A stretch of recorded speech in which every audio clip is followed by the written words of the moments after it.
L'esprit de Dagas. Les pensées sont libres. L'esprit de Dagas écoute ton âme qui vibre. L'esprit de Dagas explore sans mode d'emploi. L'esprit de Dagas et la magie opéra. L'esprit de Dagas.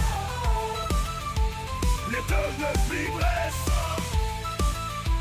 L'esprit de Dagas. L'esprit de Dagas.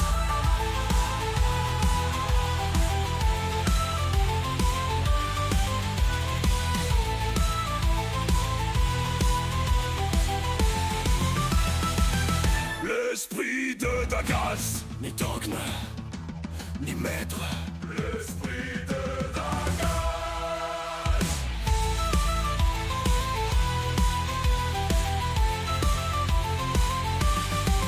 Le podcast. Bienvenue chers auditeurs, mon nom est Rainy. Au moment où j'enregistre ce podcast, nous sommes en hiver 2024 et j'ai 49 ans. Dans l'épisode, je vais vous raconter l'histoire de laquelle est né l'esprit de Dagas.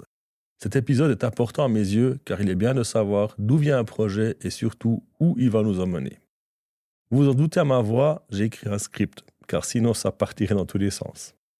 Je vis en Suisse, plus précisément en Valais, et j'ai découvert la spiritualité au courant de l'année 2019. Quand je dis découvert, je parle de la spiritualité qui a permis mon épanouissement depuis maintenant 5 ans et qui m'a surtout permis de m'en sortir lors des années sombres que nous avons traversées de 2020 à 2022. Depuis 2022, je suis actif au sein de la scène païenne germanophone, avec un site internet du genre Wikipaïen et un podcast qui les deux rencontrent un succès encourageant. J'ai pu, aidé de mes 4 acolytes, créer un réseau de créateurs de contenu qui ne cesse de grandir. Actuellement, nous sommes une douzaine de projets qui collaborent ensemble, allant de sites internet, podcasts, chaînes YouTube, jusqu'à les écoles de sorcières. Je me suis naturellement tourné vers l'Allemagne quand j'ai découvert l'univers de la mythologie nordique et de l'animisme. Car j'y suis né. Mais la logique aurait voulu que je fasse mes recherches en français vu qu'à l'âge de 9 ans, j'ai atterri en Suisse romande. À vrai dire, j'ai effectué des recherches dans l'univers francophone, mais je n'ai rien trouvé à ce moment-là, à part un podcast de sorcellerie québécois et des sites un peu louches, politiquement parlant. Fin 2023, les choses se sont emballées cependant. En rentrant d'une marche dans les montagnes, mon épouse me demande de jeter un œil à ces belles photos postées sur Instagram. Vu qu'on sirotait un verre dans un restaurant de la station, j'ai pris le temps de regarder Instagram et à ma grande surprise, j'ai vu une publicité pour un tatoueur de handpoke. Oui, j'ai aussi liké les photos de mon boîtier, mais c'est pas le sujet. J'étais donc tout de suite emballé par le travail du tatoueur. Des runes et encore des runes. Quand j'ai cherché où était son salon, je suis tombé plus bas que la chaise. Olven Tattoo était dans le village d'à côté. 3 mois plus tard, j'avais l'intérieur de mes avant-bras piqués. En discutant avec Jonas, lors des 2 séances, j'ai compris que j'étais de loin pas le seul sur le chemin de la spiritualité nordique ou celtique de la région. Lors des 25 heures de piquage de mon avant-bras droit est revenue régulièrement la phrase « C'est dommage que tu fasses pas quelque chose en français ». Oui, c'est dommage, mais comme on dit toujours un sourire au coin des lèvres, le hasard fait bien les choses. En l'espace de quelques mois, l'idée du podcast « L'esprit de Dagas » est née. Lors des échanges, nous avons abordé à maintes reprises les thèmes autour des dogmes, les croyances très fermées et surtout la fâcheuse manie de certaines personnes à vouloir convertir leur interlocuteur. En réfléchissant à nos discussions, m'est apparue la rune Dagas. Dagas, la rune qui symbolise le jour et la nuit, la lumière et l'obscurité, le cycle infini de la vie et de la recherche de l'équilibre, notre vie à tous en quelque sorte. Je me suis dit si seulement tout le monde prenait conscience de l'esprit de Dagas. Au lieu de foncer tête baissée dans les sens uniques spirituels, se noyer dans les sables mouvants du développement personnel ou encore se battre sans relâche pour avoir raison, il serait tellement plus simple de lâcher prise. Ensuite, j'ai découvert la signification de la chanson Odal de Vadruna.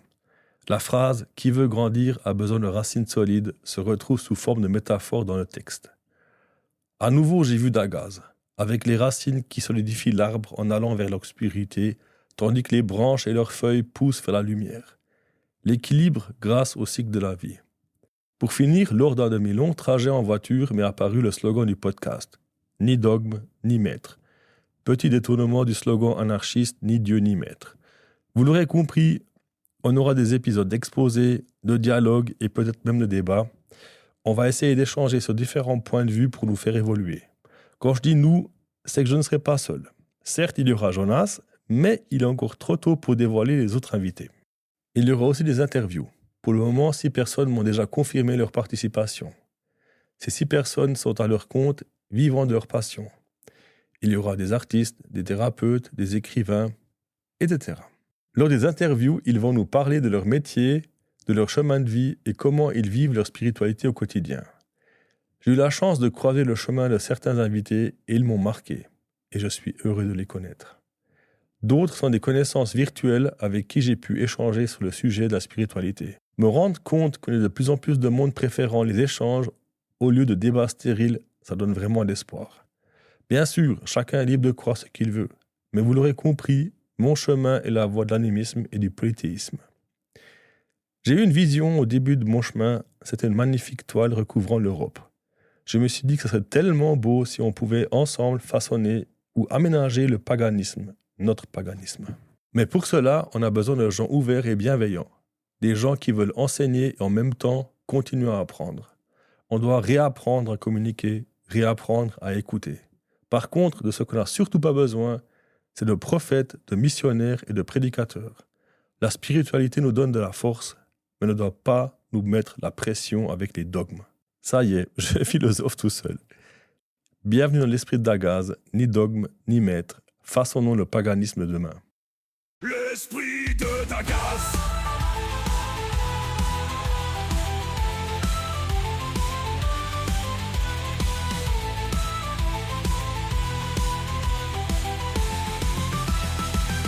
L'esprit de Dagaz. Ni dogme, ni maître.